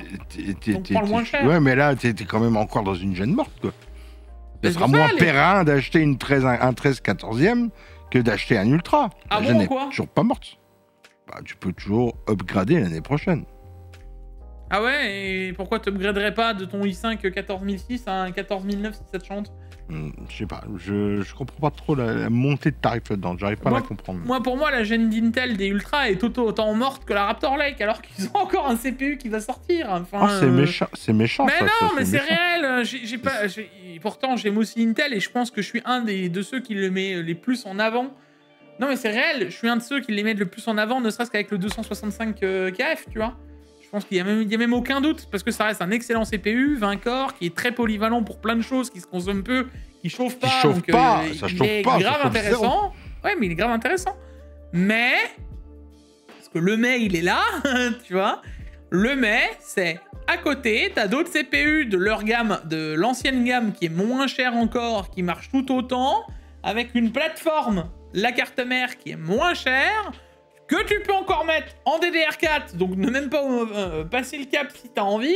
C'est bête, parce que moi, je te dirais de mettre la DDR5, mais tu peux ne pas le faire. Et les nouveaux CPU, ils sont même pas encore sortis, qui sont, à mon sens, mornés, parce que de ce qu'on en sait, les 400 MHz qu'ils vont gagner, c'est pas ça qui va changer l'histoire. Donc, jusqu'à la prochaine génération qui sort 2026, c'est leur 52 corps, là, il y a encore de quoi faire, hein. Oui, de toute façon, écoute, il y a l'État américain qui a acheté 10% de chez Nvidia. Au conseil de direction, ils ont fait remonter les prix. Les États-Unis ont mis une partie, il y a Nvidia qui s'est mis dedans. Enfin, tout le monde achète chez Intel actuellement. Quand ils sont arrivés au conseil de direction sur la grande table, là, tu vois, ils ont fait remonter les prix. Voilà, c'est tout. Non, je pense pas. Sinon, l'IA, le marketing de l'IA serait-elle en déclin? Amen. Ça y est, Nvidia va rechanger les stickers qu'on avait parlé il y a un an, je sais pas si tu te souviens, Powering Advanced IA, enfin AI. Ouais. Et bah il l'enlève le sticker. Apparemment. Donc on va repasser sur GeForce RTX, parce que bon bah déjà moi j'étais en mode... Déjà, il y a un truc qui... Exactement. Il y a un truc qui devrait complètement enlever dans le marketing. Je trouve que maintenant, ça devient vieillot. C'est le mot GeForce. Ouais, non, c'est leur nom pour le gaming. C'est-à-dire que ça me choque pas vraiment, tu vois. GeForce, je trouve que ça fait trop années 2004, 2005. On danse encore la tectonique et on a une GeForce dans l'ordi, quoi. Tu vois. C'était GeForce. GeForce. C'est moche. Change ce nom, mais Nvidia RTX tout court. Vas-y, enlève GeForce. J'ai envie de te dire que tu mettrais Nvidia RTX, tout le monde saurait ce que c'est. Oui, enlève GeForce, ça sert à plus rien, c'est moche. Et ça ferait le logo plus sympa. Oui, tu mettrais le RTX en grand, tu pourrais te faire un petit design de logo. Je conçois. Mais bon, c'est ce que je veux dire. Ça encore, c'est une chose. Moi, ce que je dis, c'est que l'IA, en tout cas, parce que bon, on rappelle que dans chaque slide, tu avais 5 fois le mot IA. Il y avait plus de fois le mot prononcé IA par minute que de minutes dans... C'est du martelage de cerveau, IA. C'est du martel. On a aussi la petite Intel Battlemage qui a été repérée avec 16 Go de VRAM. À voir si réel ou pas réel, mais pour l'instant, c'est que du leak à gauche, à droite. Et on rappelle qu'elle devrait, si on suppute bien, sortir fin de cette année. J'ai envie de te dire, voilà, Intel se bouge le cul, c'est un peu normal. Ça fait longtemps qu'ils sont un peu en position stagnation, tu vois. Oui, je te confirme que c'était pas bien fameux et que je suis pas si sûr que pour l'instant, on ait encore quelque chose de très fameux. Je le redis, hein, les gars, imaginons dans le meilleur des cas qu'on ait une 5060 Ti. Ouais. Faut vraiment qu'elle soit pas chère pour être concurrentielle. Parce que je rappelle qu'en face, on a une 9060 XT à 370 €. Donc il faut que la B770, elle fasse 1440p et de la 1080p, 16 Go, et il faut qu'elle soit à 300 balles. Il faut qu'elle soit à 240 balles pour être vraiment compétitif. Quoi. Ah, vraiment compétitif, oui, mais 300 balles, je dirais qu'on commence à discuter. 240 balles une CG, c'est un peu compliqué. Et déjà, leur B580, elle est pas à 240, tu rêves, quoi. C'est beau, le Père Noël, c'est en décembre, hein, c'est pas en septembre, fin septembre. Hein. Même si dehors il fait les températures, c'est pas encore le cas. Hein. Je te fais Dalida, laissez-moi rêver. Ah ouais, mais ça, ouais, laissez-moi. ça c'est sûr. Derrière, on a Asus qui fait la démonstration d'un nouveau concept PCIe pour alimenter leur carte graphique en direct via les ports PCI. Donc directement, à la place d'avoir 75 watts, on aurait 250 watts sur le port PCI. Enfin. Mais... Enfin. C'est exactement ce que j'allais dire. Enfin.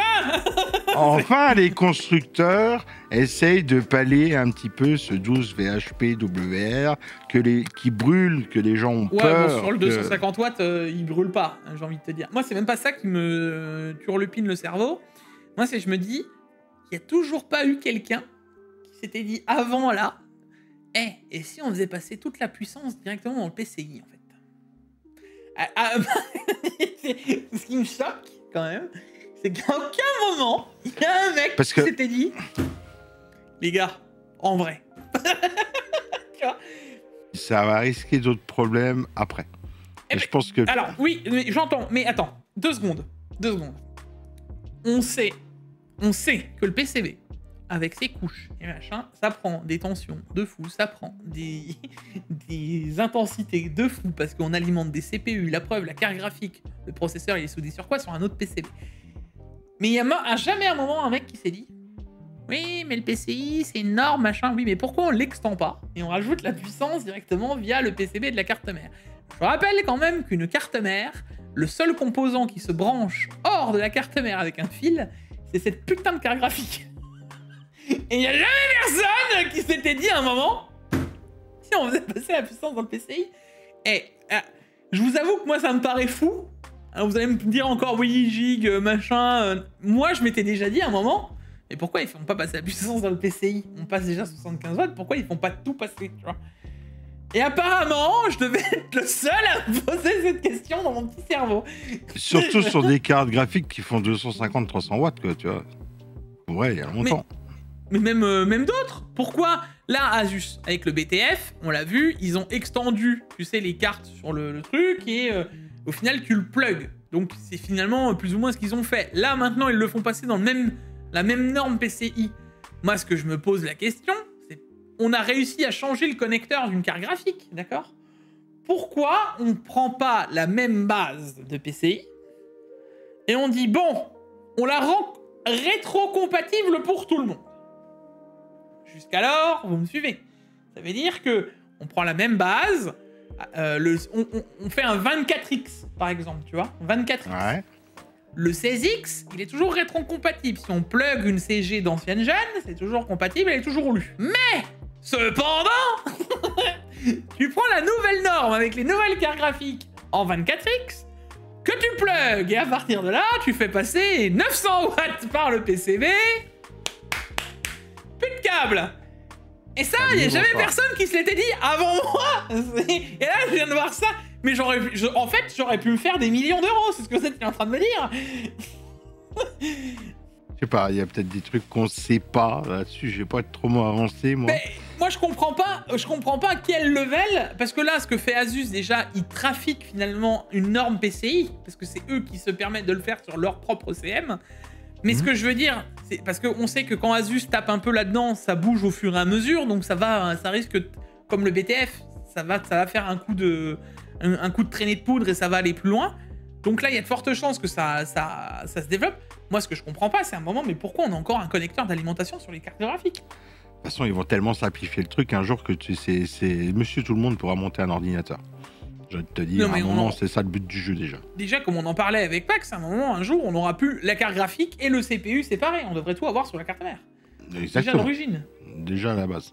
La 9070 non XT, qui a été flashée avec un BIOS de 9070 XT, donc un flashage de BIOS pour arriver avec les performances proches d'une 9070 XT, a été refait récemment. Et on arrive encore à des meilleurs perfs, donc où on flash le BIOS de la non-XT et ensuite on l'overclock, etc. avec ses normes de tension, etc. On arrive quasiment aux performances d'une 9070 XT. Ça a été poussé plus loin et maintenant on peut aller jusqu'à du 15 à 20% de gain total à la fin du truc. Enfin, entre 10 et 20, mais 15-20 en moyenne. 10-15, je veux dire. J'ai envie de te dire, il faut déjà une bonne 970 non XT pour faire un truc comme ça, avec un double BIOS, tu peux essayer de te rattraper si tu fais de la merde. Le double BIOS, je le valide. Il vaut mieux que t'en aies un. Et c'est mieux. Tu vois, je pense que ça va être une pratique qui va se démocratiser dans peu de temps parce qu'il y a tellement de différences de prix entre la 970 et la 970 XT Bah là, actuellement, que ça vaut. Bah là, actuellement, justement, non, en fait. Il n'y en a plus trop en ce moment. Non, en fait, la non-XT, t'en trouves à 640 €. Et enfin, de la non-XT. De la XT, t'en trouves à 640 €. Et de la non-XT, tu la trouves à 600... Allez, 580. 580, 600.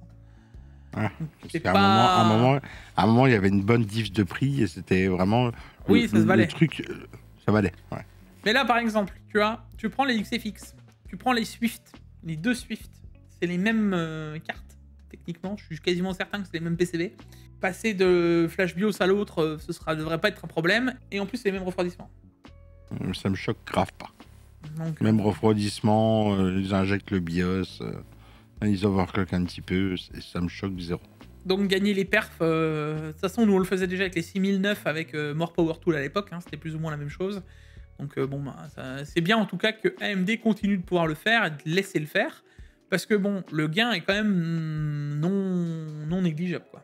Après, il y a peut-être des différences sur la PCB de carte qu'on gère pas trop, tu vois, genre des différences d'appédance sur certains trucs dedans qui seraient peut-être plus aptes à la XT et pas sur la non XT.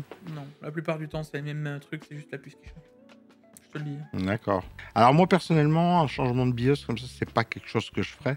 Parce qu'il faut vous dire quand même, les gars, que si vous vous gourrez véritablement, c'est SAV ou alors c'est une brique. Hein.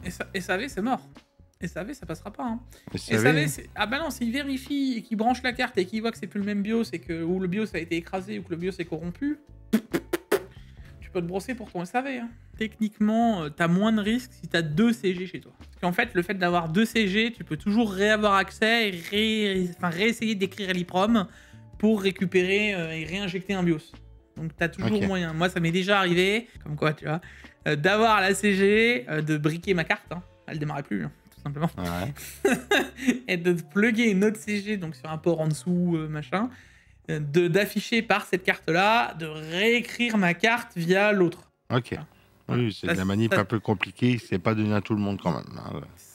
Tu risques gros avec ta CG. Et d'ailleurs, il y en a qui vont me poser la question, parce que je pourrais vous faire techniquement une vidéo sur ça. Hein. Alors pas comment la flasher, mais quel gain on a à la flasher et pourquoi moi je vous ferai jamais de vidéo sur un flashage, parce que à l'époque More Power Tool je en avais énormément parlé et maintenant je pense que maintenant que c'est passé surtout cette vague, je peux en reparler du pourquoi, du comment. Il y en a certains encore une fois qui vont me dire c'est une excuse, mais sachez que moi j'ai vu des vidéos, des machins, des ceci où il y a des gens qui s'y sont mis, sont dans des Discord etc, à gauche et à droite, et en fait je me suis rendu compte qu'il y a la plupart de ces gens-là n'ont pas la patience déjà d'écouter 45 minutes, parce que quand tu expliques d'un bout à l'autre le truc, mais ils ont déjà pas la patience, donc ils écoutent à moitié. Quand ils le reproduisent, ils écoutent pas ce que tu as dit, donc ils le font à l'arrache.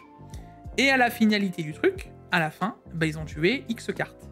Alors quand je dis tuer, c'est parce qu'ils arriveront pas à la réécrire, ou alors ils auront tué parce qu'ils seront allés hors limite, ou enfin... Bref, parce que au final, si vous voulez le chercher, vous le trouverez ailleurs que moi, et moi j'ai pas envie d'endosser la responsabilité d'avoir tué vos CG, tu vois, alors que c'est même pas de ma faute à moi. Voilà, c'est ce que j'allais dire. Vous faire un tuto là-dessus, on pourrait le faire, enfin GFU on pourrait le faire, mais moi je voudrais pas prendre tous les coms de tous les gens qui ont mangé leur carte graphique ou mais sachant-le, parce que je veux dire, je suis pas plus intelligent qu'un autre, hein, d'accord. Si moi j'arrive à le faire, je veux dire, je suis pas sorti de... Hein, d'accord, j'ai pas fait la Sorbonne, et ensuite j'ai fait Sciences Po, et après ça j'ai fait... Non, ok, d'accord. Je veux dire, j'étais technicien de maintenance industrielle.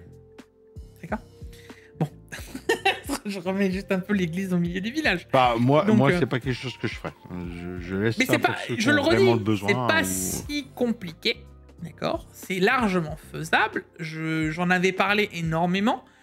J'ai moi-même, parce que je vous l'ai déjà dit, hein, j'en ai tué. Ça m'est arrivé une fois de tuer une carte. vous l'avez déjà dit. Parce que bon, j'ai joué. Voilà. Mais moi, je l'ai assumé. Maintenant, si vous voulez vraiment que je vous fasse une vidéo sur après flash, ça veut dire prendre une 9070, essayer de la flasher en 70 XT et vous montrer les perfs, ça me dérange pas. Mais je vous dis d'avance, je ne vous ferai pas de vidéo sur comment on fait. Voilà, ça c'est la différence. Alors, Microsoft annonce une percée technologique pour les puces IA de nouvelle génération. Alors, Microsoft s'est dit, et tiens, la température augmentant, en consommant toujours plus, et machin, et ceci. Comment on pourrait faire pour arranger la chose? Eh ben, si on faisait des stries directement à l'intérieur du GPU, tu vois, pour que l'eau s'infiltre à l'intérieur et refroidisse directement le GPU, ressort. L'idée est louable. C'est une idée sympa dans le système, tu vois. Ah, c'est très sympa. Est-ce que ça fragilise pas le Proco déjà? Alors, je ne pense pas plus que ça, parce que le silicium, en soi, tu peux avoir plusieurs couches de silicium, dont juste une couche vraiment prévue à cet effet. Je vois pas où est le problème. Bon, ça rajoute un peu d'argent, mais c'est pas vraiment un souci. Il est où le hic là-dedans, hein? Alors, et tu sais quoi? Moi, j'ai lu le truc, et à la fin, ils ont eu la même réflexion que moi sur Videocards, parce qu'ils disent... je ne sais pas si cette technologie fera un jour le chemin vers les puces grand public, et j'ai eu exactement la même réflexion. Parce que moi, j'ai utilisé avec, à l'époque, Hybrid Cooling, des micro-canaux, quasiment à la taille tellement fin que pour le nettoyer, c'était même une brosse à dents, les poils de brosse à dents, on n'arrivait pas à les nettoyer, d'accord? Donc là, sur ce qu'il ferait avec les stries, ce serait plus ou moins la même chose. Faut pas oublier que les liquides, au fur et à mesure qu'ils circulent dans des trucs et des machins, il y a toujours des merdes à l'intérieur. Donc quand ça va aller boucher les stries des micro-canaux des puces, tu les nettoies comment? Ouais, ça risque de devenir compliqué. Hein. Et là, j'ai fait... Moi, tout de suite, quand j'ai vu l'idée, j'ai fait... En vrai, c'est pas bête. Mais... Tu nettoies pas, tu t'en sers une fois, tu le laisses dans l'eau, et puis jamais tu le démontes, quoi. Oui, mais le problème, c'est que tu auras du dépôt, ça va boucher ces trucs. Et à un moment, quand ça va les boucher, est-ce que ça va pas surchauffer à ces endroits-là? Est-ce que ça marchera encore après la surchauffe? Enfin, tu vois, il y a plein de questions qu'on peut se poser dans un long terme. Et puis, il va nettoyer là-dedans, c'est impossible, quoi. Bah non, parce que on sera dans des tailles de microns, t'imagines? Comment tu vas les nettoyer? Enfin, pour moi, l'idée est pas mauvaise. Il y a de la réflexion. Du moment où on aura des super liquides qui auront vraiment aucun dépôt. Et là, vous allez me dire, oui, mais Jig, c'est une bonne idée, mais... le liquide, on peut avoir des liquides qui sont... Oui, bien sûr. Et puis, alors, dans votre boucle, il faudra que le liquide soit propre, il faudra que les tuyaux qui l'amènent soient propres, il faudra que le radiateur qui l'amène soit propre, il faudra que la pompe à l'intérieur ne se désagrège pas et soit propre. Bon. Et puis, il faudra envoyer de la pression pour pouvoir rentrer dans les canures et tout, machin. Ah, ça encore, c'est pas vraiment un problème. Ça, c'est jouable. Mais ça... Je rappelle quand même que cette idée-là, et c'est là encore une fois que tu te dis, il y en a un qui aurait pu faire beaucoup d'argent, il y en a un qui a eu cette idée il n'y a pas si longtemps, qui faisait ça juste sur la plaque, parce que là finalement le but c'est d'enlever la plaque du CPU, hein, d'accord? Ouais. Mais il y avait Newell, qui était un overclocker français, à l'époque il faisait un bloc qu'on posait directement en direct de la plaque du CPU, genre il faisait le contour du Ryzen, c'était plaqué avec un joint, et t'envoyais le liquide en direct de la plaque. Donc à la place d'avoir une cold plate, des micro-canaux dans la cold qui allaient circuler pour choper la chaleur et ressortir, t'avais directement le liquide sur la plaque qui chauffait. Donc t'avais encore des meilleurs résultats. Tu vois? Bon, moins bon que là, mais t'avais déjà des meilleurs résultats. Mais ça veut dire qu'il y a déjà des mecs à l'époque qui ont déjà pensé à ça. Et là, c'est un cocorico français. Mais finalement, c'est pas beaucoup plus compliqué que ce qui a été fait là, tu vois? Je reste dubitatif. Ils ont vraiment besoin de ça pour descendre les températures ou... Bah, c'est une des solutions, oui. Ça, c'est, je te le dis, les températures, c'est ça. Et ça, vous en rendez pas compte parce que moi, je le dis souvent en overclocking, mais au global, la consommation et la température, c'est le nerf de la guerre. Hein. Surtout, la consommation, surtout. La conso, c'est une chose, mais la température aussi.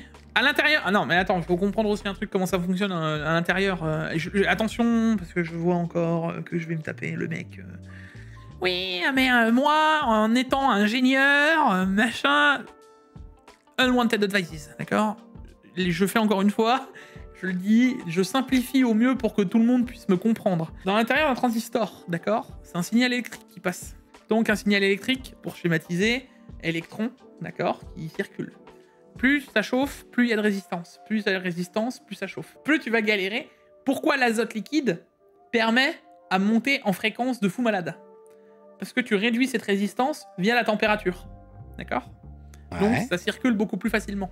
Donc, plus tu vas augmenter à 100 degrés, moins tu feras fonctionner correctement tes puces. C'est pour ça que je te dis que la température, même au-delà de la consommation, c'est le nerf de la guerre. Plus tu arriveras à refroidir tes trucs, plus tu arriveras à aller plus loin dans ce qu'ils sont capables de faire. Ouais, je capte. Plus la consommation. Donc, et je vais même aller plus loin. Faites un test. Vous verrez si vous me croirez. Enfin, à la fin de ce test, vous me croirez ou vous me croirez pas. Carte graphique brute, d'accord. Tu la fixes, tu la fais chauffer. Or là, hormis le throttle, d'accord.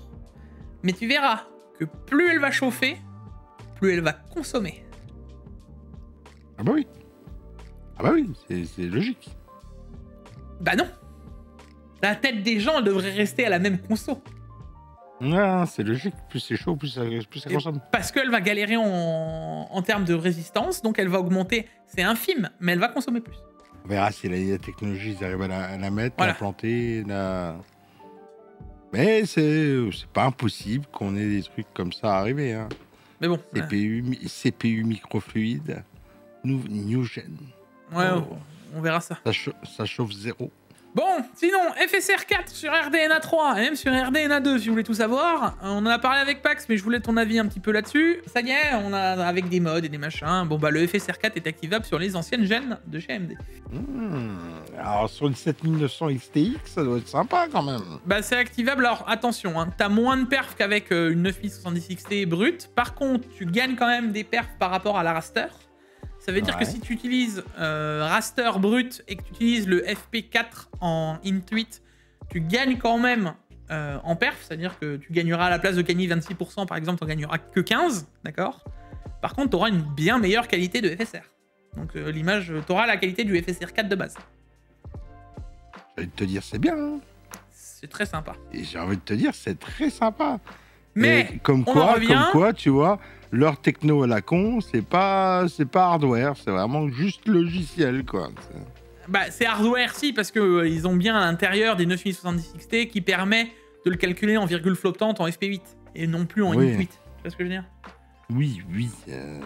Pour que ça marche un peu mieux la techno, quoi. Voilà. Et la techno, elle est implémentable, tu vois, comme je dis depuis le début, tu vois. Plutôt en FP8 plutôt qu'en Intuit, parce que les virgules flottantes c'est en Intuit maintenant et avant c'est en FP8. Voilà. Vous avez compris, ça reste implantable. En changeant l'algorithme pour la manière de calculer, ça marche, la preuve. C'est juste moins rapide, mais ça prouve bien qu'ils auraient pu nous le mettre dès le début. Vous n'avez pas envie. C'était un bon marketing de dire que le FSR 4 fonctionnait qu'avec les 9000. Comme le DLSS, hein, te dire. Je suis persuadé qu'un jour, on saura que le DLSS machin était largement utilisable sur tout le monde. Oui, mais bien sûr que si. Bon, allez, Nvidia, ça aussi c'est la grosse news après Intel la semaine dernière. Nvidia investit 100 milliards de dollars dans le méga accord OpenAI avec les usines d'IA de 10 gigawatts. Bah oui. Une fois que tu leur as vendu des GPU et puis qu'il est descendu de prix 6 mois plus tard, l'autre il l'a appelé puis il lui a dit écoute, comment on fait là Bah écoute, je vais investir de l'argent dans ta société. Mais là, pour le coup, c'est encore une fois historique parce que qu'une marque hardware investisse. Je sais pas si vous vous rendez compte, mais là il le rappelle aussi. Hein, 100 milliards, c'est quasiment la cotation boursière totale d'Intel. C'est comme si tu prenais Intel et que tu disais allez tiens. Hop là, cadeau. Donc bon, Jensen, ça y est, il est revenu sur un blouson en cuir en plus sur la photo là. Ouais. Il a arrêté le croco. il s'est pris tellement de critiques là-dessus, il s'est dit bon allez, je vais redevenir chill, je vais me rhabiller en cuir. Ouais. Non mais bon, c'est quand même rigolo de voir le truc. Là on parle quand même de... Je sais pas si vous vous rendez compte ce que c'est 100 milliards, mais... Après les 5 milliards... C'est surtout, on était là la semaine dernière en mode « Waouh, ils ont quand même mis 5 milliards dans Intel, c'est énorme !» Alors, bougez pas. Donc non, c'est énormissime pour l'investissement qu'ils mettent dedans. Ça veut dire qu'ils mettent 100 milliards parce que l'IA d'OpenAI va aussi les alimenter, eux, en rachat de leurs cartes pour... c'est ça aussi l'histoire. Il y a un tartare derrière. J'ai envie de te dire, là, il y a pour mettre des sommes aussi grosses, c'est un tartare derrière. Peut-être que dans pas longtemps, on va avoir des systèmes dans les cartes graphiques qui vont prendre de l'IA dans des serveurs à côté, chez nous. Tu vois ce que je veux dire, simple utilisateur de cartes graphiques. Ils vont peut-être aller calculer des trucs en IA à côté, renvoyer chez toi. Et pour ça, ils ont racheté, ils ont mis 100 milliards dans OpenAI pour essayer. Il y a un tartare. Nostradamus Paolo. Il y a un tartare pour plus tard. Tartare pour plus tard dans quelques années. Mais il y a moi, je pense même pas. Je pense qu'ils veulent, ils veulent bosser peut-être avec ce que fait OpenAI d'un point de vue, modèle et tout. Tu vois, c'est tout. Oui, OpenAI qui arrive avec un modèle directement dans ta carte graphique dans 3, 4 ans, 5 ans. Je sais pas. Ah si, il y a un tartare, c'est de l'argent investi pour plus tard. Après, comme dit, ça fait, là tu vois, il le précise aussi, ça fait depuis 2016, donc quasiment une décennie qu'ils bossent avec, quasiment 10 ans. Ouais. Ça fait longtemps qu'ils tiennent ensemble, mais bon, ça reste quand même assez incroyable. Et on parle quand même, faut pas ça oublier, il parle d'une base hebdomadaire de 700 millions de personnes qui utilisent ChatGPT, finalement, OpenAI, tous les jours. Et puis ça veut dire que dans la grande table où c'est qu'ils vont prendre tous les choix chez OpenAI, il y aura un monsieur qui s'appellera « Bonjour, moi je suis Nvidia ». Puis il regardera toute la table comme ça, puis parce qu'il a mis 100 milliards dans le bordel. Allez, allez-y les gars, parlez. Je vous écoute. Oui. Qu'est-ce que vous voulez faire comme prochain truc, tu vois ce que je veux dire? C'est un peu comme si c'était à eux. C'est un peu comme s'ils avaient racheté le bordel. Ils n'ont pas vraiment racheté. Dans une société... ils n'ont pas racheté OpenAI. OpenAI est toujours OpenAI. Ok. Mais monsieur Nvidia, quand il se met à la table de la direction, il a mis 100 milliards. Il met regarde. Il met ses 5 doigts comme ça, là. Puis il regarde ce qui se passe à table et puis il dit « Allez-y, parlez. Je vous écoute. » Ça a intérêt d'être intéressant parce qu'après moi je retire mes billes. Tu vois ce que je veux dire, la prise de pouvoir qu'il a prise sans racheter.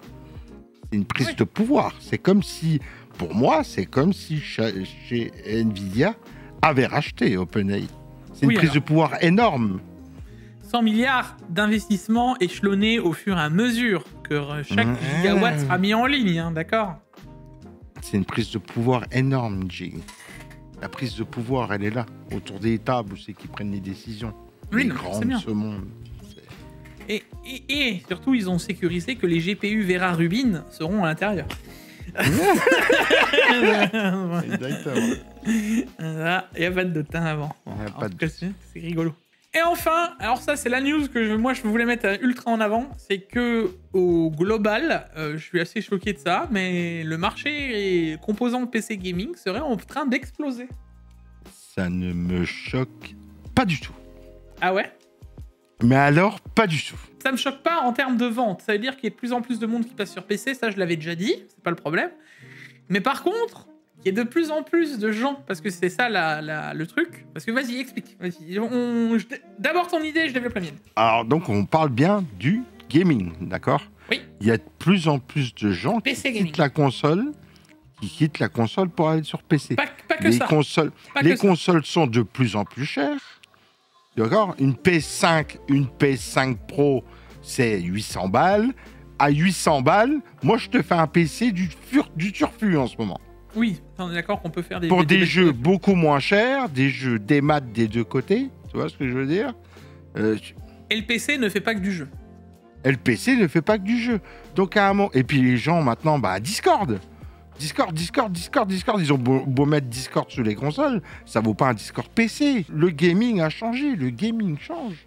Et je pense que le PC, à terme, va sauter à pieds joints sur tous les autres marchés qu'il y a à côté. Tu vois ce que je veux dire?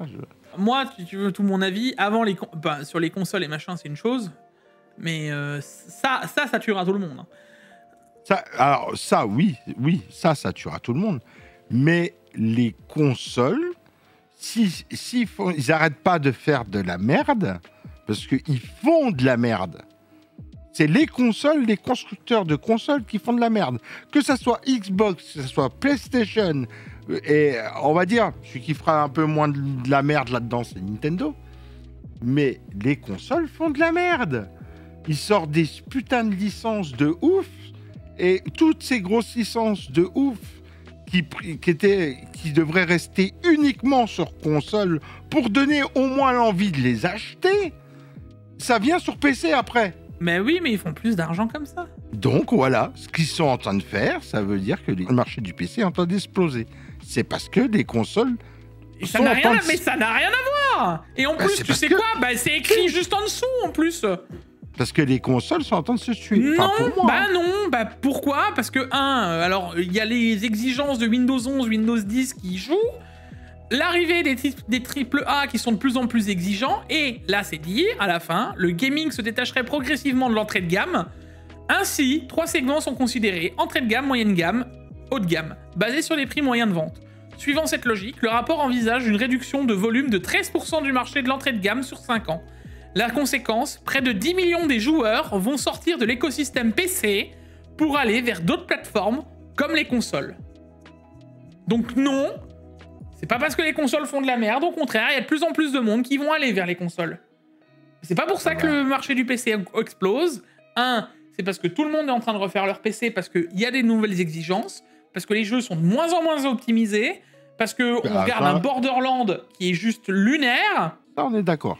Voilà. Et dans le dernier des trucs, et c'est ça moi qui m'a choqué, parce que c'est pas le fait que le marché du PC gamer augmente, ça je pense que je l'avais remarqué, hein, merci, je l'avais assez vu, je crois, aux dernières nouvelles. À tout hasard, de 2020 à 2025, j'ai pris 100 000 abonnés, c'est qu'il y a du monde qui s'intéresse au PC, je pense.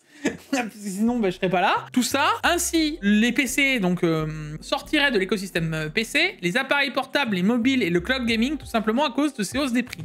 Néanmoins, c'est ça qui me choque, si le marché de l'entrée de gamme est important en termes de volume, il l'est moins en termes de chiffre d'affaires. L'étude insiste justement sur le fait que le reste de ces joueurs du segment entrée de gamme va largement migrer vers du matériel de meilleure qualité, voire monter fortement en gamme, sur une période de 2 à 4 ans, ce qui explique mécaniquement le fort niveau de hausse du chiffre du niveau d'affaires du marché, donc de 35%. Et c'est ça, moi, qui me choque, c'est comment actuellement j'ai, en tout cas moins de mon point de vue, et même dans les commentaires de tout le monde, énormément de gens qui se plaignent de l'augmentation des tarifs, parce que je crois qu'on vit tous actuellement plus ou moins en Europe, en tout cas il y en a 2-3 qui sont hors de ça, mais je sais pas si vous avez vu, mais l'Europe va pas bien, hein, c'est pas que la France.